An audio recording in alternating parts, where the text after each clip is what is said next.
Welcome back to another Sophisticated Saturday where together we work through my to-do list and get things done around the house. Today is kind of fun because we're doing a little bit of baking, and it's been a while since I've done baking during a Sophisticated Saturday. It seems like I go through some streaks where I'm baking all the time and other streaks where I'm just cooking and meal prepping. But today is going to be some baking because it is the kickoff of college football season. Not really my thing, but totally my husband's thing. And living in Nebraska, if you know, college football here is a really big thing. So today's Sophisticated Saturday is a little bit football themed. The team here is the Nebraska Cornhuskers, or the Huskers. So Jim's office has a little tailgate in-office party where they're celebrating the kickoff of the season and the first game. And Jim always asks if I want to sign up for anything because I love to cook and bake and oftentimes don't have somebody to cook or bake for. And used to love doing this when I went into the office. I would make stuff all the time and bring it into the office and share it with my coworkers, but working from home, I don't have coworkers to share with, so I share with Jim's. And so I had him sign me up. My idea was because the color of the team is red and white to do a red velvet cookie. I was thinking something in general red velvet. I found one recipe for stuffed or inside out red velvet cookies where the cream cheese frosting is in the inside and you roll the dough around it. And I was reading the reviews of the recipe, and a lot of people said it was just very messy, very complicated, and I wasn't really in the mood to do something that was very messy or very complicated. So I tried to find another recipe and found one that is 2 cookies that are sandwiched together, and then you put the frosting in the inside and it makes a red velvet cookie sandwich. Thought that would be perfect. So that is what I'm making today, and I will link the recipe in the description box below. Jim said they were a huge hit at the office. I wasn't sure about them because you'll see, even though the batter looks very red, they didn't turn out very red. They more so just look like chocolate cookies with vanilla frosting in the inside. I did add more cocoa powder than the recipe called for. I read some reviews. That's always something I do when I'm looking at recipes online and tweak things a little bit. One thing I totally forgot to do that somebody recommended and wish I would have done was add some chocolate chips into the batter before cooking it. But again, apparently these were a huge hit at the office. Everyone really liked them, so this is a recipe you could give a try as well. Maybe add a little bit more food coloring than I did. I just didn't even measure because the recipe called for liquid food coloring and I had gel food coloring, so I just went based off of gut, and apparently my gut was wrong and it was not enough. Once I finish the dough, I am just rolling them into tablespoon-sized balls using my little cookie scoop there, rolling them out, and you should flatten them out just a little bit. That batch I didn't, and realized and had to go back in there and flatten them out as they were already in the oven. But just take the back of like a measuring cup, which is what I ended up doing, or the bottom of a drinking glass, and press them down a little bit. You could easily also use the palm of your hand. So I doubled the dough recipe for this just because you make a lot of cookies. And when you think about it, if you're making cookie sandwiches, to make one dessert for somebody, it requires 2 cookies. So this requires a lot of baking and a lot of cookies. So I opted to have 2 cookie sheets going at once. While the cookies were in the oven baking, I decided that I was going to clean up the living room a little bit and keep checking in on the cookies and keep making more and keep the rotation going. Just a little bit of toy pickup like I always have. And then the last time I came back from Minnesota, my brother and sister-in-law had some bar stools that they were getting rid of. And we took those back with us, and they've just been sitting in our garage. And if you follow me on Instagram, you know we just had our garage repainted. So we had to take everything out of the garage and brought these chairs inside and decided it was time to try and build them. They've been sitting here for like a week on this blanket, and I was sick and tired of it. So I decided, you know what? The cookies are still baking. I want to hang out in the kitchen, so I'm close by and might as well try to start figuring out how to build these chairs.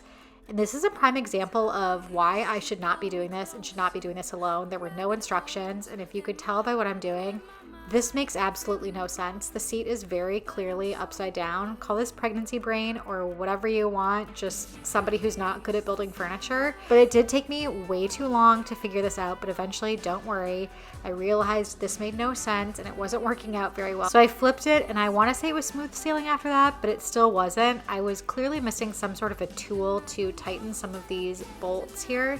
There were screws a little bit later that I could use a screwdriver for, but I needed some magical tool that I did not have. I don't know if my brother and sister-in-law had it. Maybe it's a standard tool of some sort. Maybe it's just like a wrench that I needed.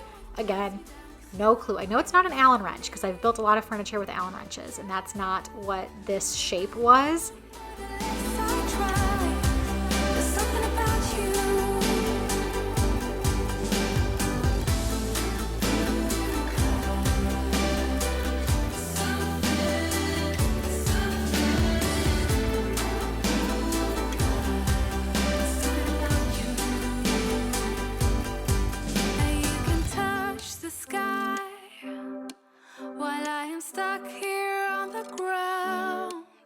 Truly I don't mind, 'cause I got the love it takes to pull you down.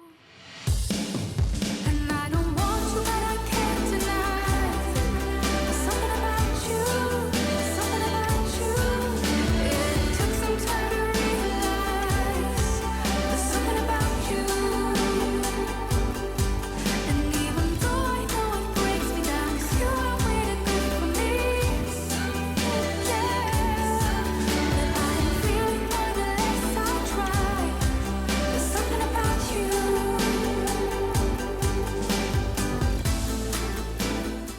There were labels on some of the legs, which was helpful, but it required a lot of playing around because there are multiple different sizes of bolts and screws and washers, and this was a complete guessing game for me. So I was just tightening the part that needed the magical tool by hand, and then figured I would have Jim help me out a little bit later and tighten things, and I was just going to hand tighten and see if I could get the general concept of the chair together. And honestly, after building one, I think I'm going to have to call in some reinforcements. I feel like I've seen a couple of Instagram reels recently where it's a wife saying to a husband, hey, can you build this? Hey, can you do this? And then it's like 5 seconds later, she's like, oh, I'll just do it myself.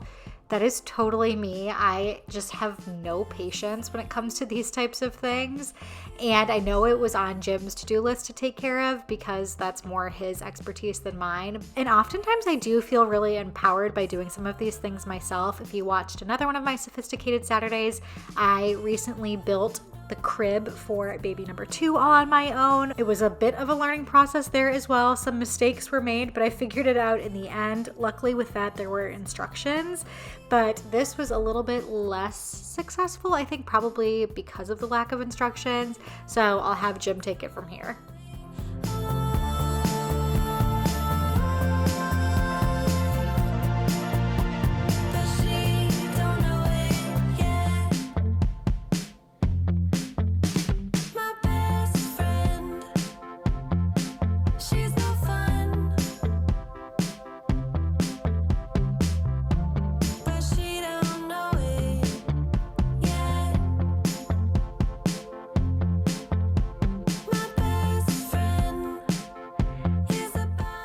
You'll see I did end up getting that chair built, but I would not recommend anybody sit on it because it is hanging on by a thread there. Most of the cookies are done, just finishing up the last little batch there. So my bowl is empty and I can use it again to make my cream cheese frosting.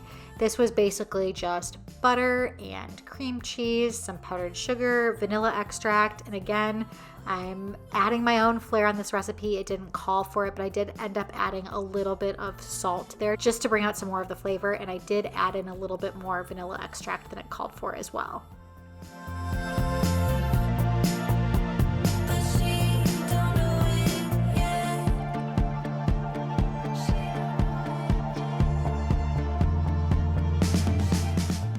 The cookies I want to completely cool before I put frosting on. That is a easy mistake to make when you're making any baked goods, whether it's cupcakes or cookies or cake. If you don't give it proper time to cool and you add frosting on, you're gonna have a sloppy, mushy, melty disaster, and that is not what I want. In the meantime, I am going to continue with this football theme we have going on here and going to change up Owen's bookshelf. Again, in a previous Sophisticated Saturday, you may have seen how I took off the books from the previous shelf. I like to switch out his bookshelf. He has a couple of floating shelves in his room, and I change them and make them like a different monthly theme. So last month was back to school, and this month I couldn't think of anything because in October I like to do a Halloween theme, November I do a fall theme. So this month I kind of thought it'd be fun just to do a sports theme with football season and all of that. So I'm going to surprise Jim and Owen with making a little Cricut banner sign here with the name of the team and a little phrase. They say Go Big Red or GBR, and then I'm going to do Huskers as well. So I made a little design up on my own on my computer and got it ready to go, and I'm just doing simple red and white. I do use this like little 3D sticky paper to help the letters pop a little bit, as well as a hole puncher that helps give the banners that I make a little bit more of a professional look. A normal size hole with the string usually just looks a little bit silly sometimes, so this smaller hole punch really helps, as well as this 3D tape that I'm using all over the backs of the letters that I'm cutting out. Tried to break my patterns of old, even though it is all that I know. To get burned in your heart like a fool. Tough skin, but I'm weak within. I thought you were stealing my heart away. I just couldn't stay.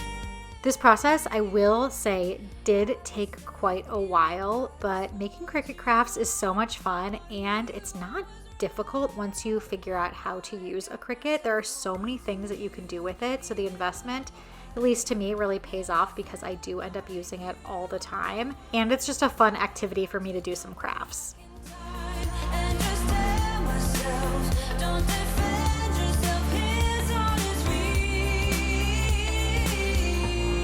Sleepless nights, I must have been blind, 'cause you are more than I ever wanted. Sleepless nights, I must have been blind, 'cause you are. Once I got all of the letters on the little parts of the banner, then I started to punch holes in the corner of each and got my string out and started stringing the two separate banners because I'm going to have them hang on, I think, two different parts of the bookshelf. And then the banner sign is going to be done, and we'll head upstairs to hang it and get the full bookshelf set up. His heart is real. I got myself wanting you, even though I never felt like you are the one. I like to go back in time and just tell myself, don't defend yourself. His heart is real. Okay, in Owen's room now, I had some of the books sitting on the shelf, but they were in the way, so I took one of the big ones down, and I already had some command strips just on the wall already because I do switch out these signs all the time, so I leave command strips up there, little hooks. On the top, I'm doing the Go Big Red, and I didn't do any measuring before making this sign, so it could have been a little bit smaller. It looks just a little tight there, I think, but I didn't want it to look too tiny and weird with the sign being so small. I played around in my mind with different wording and different layouts to make it so it wasn't so big, but I think once I get all the books on there and stuff, it does look pretty cute all together. I put the Husker sign underneath at the bottom. Again, there are some command strips there, and I'm just trying to get the string and the spacing right. Now, the bookshelf isn't completely football themed. I figured Owen did not need that many football specific books. Some of these are books that he already owned, and then a couple I got special for this month's bookshelf. So there are some books just generally about sports, one about baseball, one about golf, which is one of Jim's other favorite sports, a soccer one, and then I added a few little toys there. I like to do that, or different pieces of decor, and we had a little toy football, a little toy soccer ball, and my dad got Owen a little rubber ducky that looks like it's a football player wearing a red jersey, so that was perfect as well. These were also things that I already owned, and then I did end up ordering a little felt banner, a little garland from Amazon, and it's just some cream circles with footballs that are distributed throughout, and I think it kind of tied it all together. Jim was very excited, as well as Owen. When he came into his room, he was pointing at his bookshelf going, oh, and he was really excited to see it. And Jim knows I don't like football that much, so I think he was really happy that I went to those lengths to make a football-themed bookshelf. The cookies are 100% cooled at this point because, again, that banner took a very long time, so it's time to frost these and get them ready for Jim to take to work on Monday. I'm filling up a reusable piping bag, just using a glass there to help keep it open while I fill it up, and then I am going to frost these and put them together and make little sandwiches. The recipe did not say to put it into a piping bag, it said just to spoon it on there, but I thought it would probably be a smoother process, look a little bit more professional, and be potentially less messy if I used a piping bag, and it worked out very well. So if you do make these, give it a shot with a piping bag. You could also try a spoon, but know that the piping bag worked really well. Come a little bit closer. Would you have me back over once again? On and on and on. 12 till I'm torn apart. On and on. Steps going through my heart. Try and save me. Try and break my fall. You can tell what I'm talking about, that the cookies barely have a red coloring to them. They look mostly chocolate to me. I guess let me know what you think, but they just look like chocolate cookies. Regardless, they were good. I had to sneak one for myself as well. So I did taste test it. I always have to do that before I send food that I make to a bunch of other people, which is nice about cookies because it's easy to try a cookie. I get stressed out when I make a cake and serve that to a bunch of people because it's hard to cut into a cake and try a bite of it and sample it before you feed it to other people.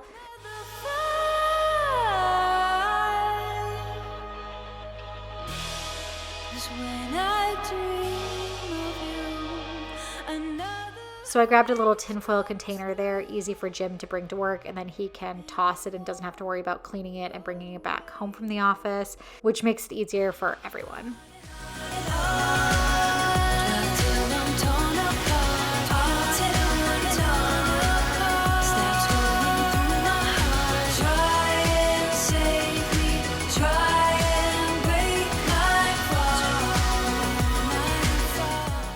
Of course, after all of that, it is time for cleanup, and things weren't that messy. Helpful that I reused the same mixing bowl for the frosting and for the cookies themselves.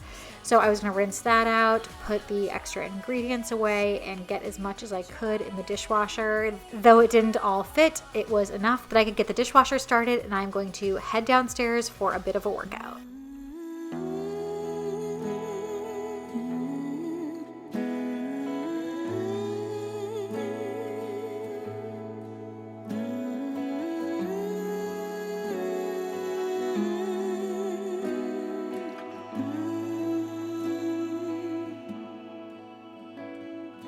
What's on your mind? I see that you are struggling. Why wasting time to try to fix this on your own? You said you'd be alright, and around the corner is another day. Although I know that's a lie, I'm waiting for you to give it up. 'Cause there is some hidden love, hidden love, hidden love just for us. 'Cause you got that free love. You want to heal the world. So now I am saving mine for us.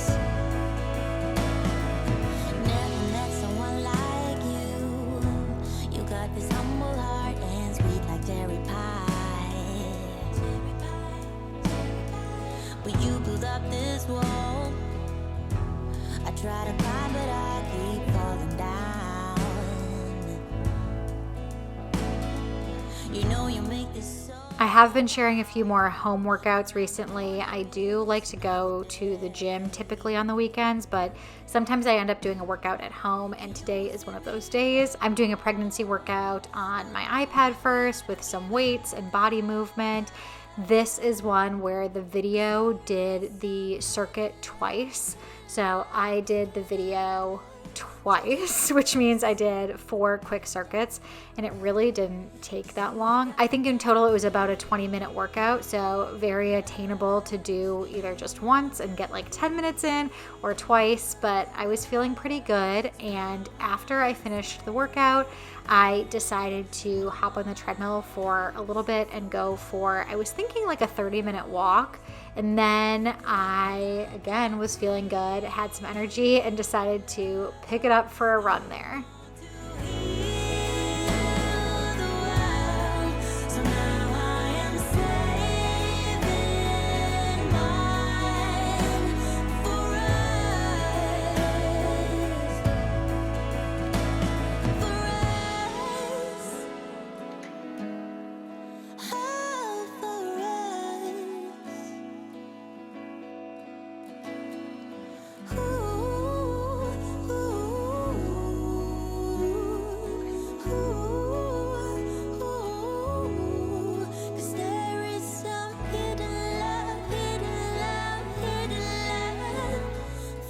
I didn't run for long, but I did try and get a mile in. I switched to listening to some music and really just enjoyed myself on the treadmill, and that is where I'm going to call it quits for the day. Thanks so much for joining me for another Sophisticated Saturday, and until next time, I will see you all later.